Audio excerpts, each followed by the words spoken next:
Hi friends, आप देख रहे हैं मेरा यूट्यूब चैनल RS सर और मैं एडवोकेट राम स्वरूप यादव। पहले की तरह आज भी मैं नए कानून के बारे में इस चैनल पर वीडियो लेकर आया हूं।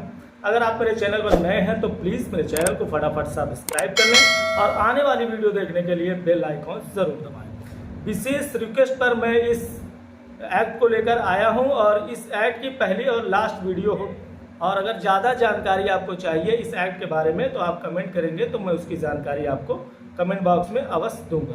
तो चलिए फटाफट बिना समय गंवाए शुरू करते हैं वीडियो को। आज का वीडियो है लोक परीक्षा कानून 2024 के बारे में।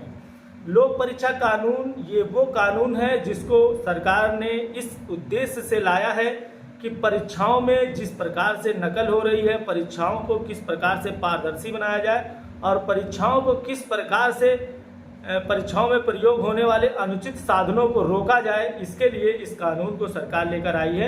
यह कानून फरवरी 2024 में आया और तब से ये प्रभावी है।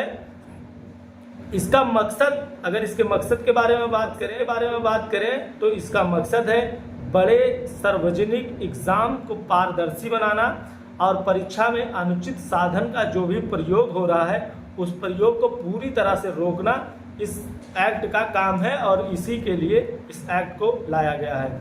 इसमें सज़ा की अगर हम बात करें तो कोई भी व्यक्ति यदि अकेला इस अपराध को कारित करता है तो उसे 3 साल से लेकर 5 साल तक की सज़ा होगी और 10 लाख रुपए जुर्माने का प्राविधान किया गया है। लेकिन इसी अपराध को कोई व्यक्ति संगठित होकर किसी समूह में करता है, संगठित रूप से करता है, तो इसी अपराध में 1 करोड़ रुपए तक के जुर्माने का प्रावधान किया गया है।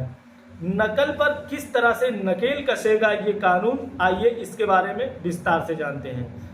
क्या करने पर लगेगा ये कानून, क्या करने पर ये अपराध कारित होगा और कौन से परीक्षा में किस प्रकार के कार्य इस एक्ट के अंतर्गत अपराध घोषित कर दिए गए हैं, इसके बारे में हम जानेंगे। परीक्षा से पहले प्रश्न पत्र या आंसर की यदि कोई व्यक्ति लीक करता है तो यह लोक परीक्षा कानून 2004 के अंतर्गत अपराध माना जाएगा। इसी प्रकार प्रश्न पत्र या आंसर की लीक करने में किसी के साथ यदि कोई व्यक्ति शामिल रहता है तब भी वह व्यक्ति इसका अपराधी माना जाएगा।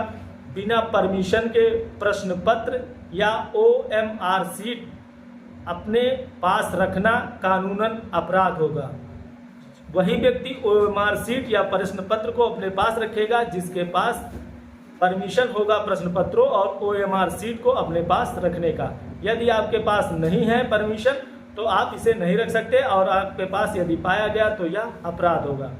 अनाधिकृत संचार के माध्यम से परीक्षा के दौरान उम्मीदवारों की सहायता को करना भी इस कानून के अंतर्गत अपराध माना गया है। इसी प्रकार कंप्यूटर नेटवर्क या अन्य उपकरणों के साथ छेड़छाड़ करना भी अपराध की श्रेणी में है। प्रॉक्सी उम्मीदवार बैठाना, यानी किसी ऐसे सॉल्वर को कैंडिडेट के स्थान पर परीक्षा में बैठाना या लोक परीक्षा कानून के अंतर्गत अपराध। एडमिट कार्ड जारी करना अपराध होगा। फर्जी परीक्षा आयोजित करना अपराध होगा।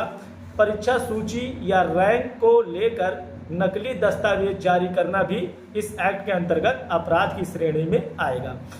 योग्यता दस्तावेज के साथ किसी भी प्रकार का छेड़छाड़ करना, मार्कशीट के साथ योग्यता, जो एग्ज़ाम देने की योग्यता है उस योग्यता के साथ किसी प्रकार की छेड़छाड़ की जाती है तो यह भी लोक परीक्षा कानून के अंतर्गत अपराध की श्रेणी में आएगा। कापियों के मूल्यांकन में बिना परमिशन के छेड़छाड़ करना और परीक्षार्थी की सीट अरेंजमेंट करना, एग्ज़ाम डेट या शिफ्ट में छेड़छाड़ करना, एग्जामिनेशन अथॉरिटी को धमकाना या काम में बाधा पैदा करना भी लोक परीक्षा कानून के अंतर्गत अपराध की श्रेणी में आएगा।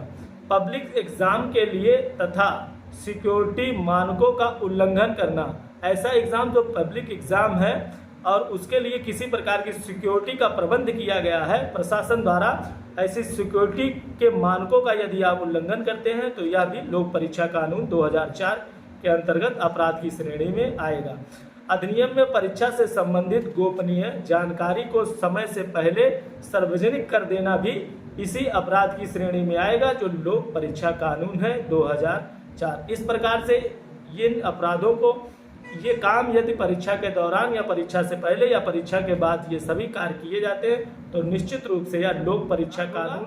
और मैंने बताया कि यदि कोई व्यक्ति अकेला इस अपराध को करते हुए पकड़ा जाता है तो उसे 3 से 5 साल तक की सजा और 10 लाख रुपए जुर्माने का प्राविधान किया गया है। यही कार्य अगर संगठित होकर एक संगठन के साथ किया जाता है तो 1 करोड़ रुपए तक के जुर्माने का प्राविधान किया गया है। अगर आप मेरे चैनल पर नए हैं तो प्लीज़ चैनल को सब्सक्राइब कर लें और आने वाली वीडियो देखने के लिए बेल आइकॉन ज़रूर दबाएं। यदि आपको लगता है कि ये वीडियो काम लायक है तो अपने मित्रों को शेयर अवश्य करें। जय हिंद, जय भारत।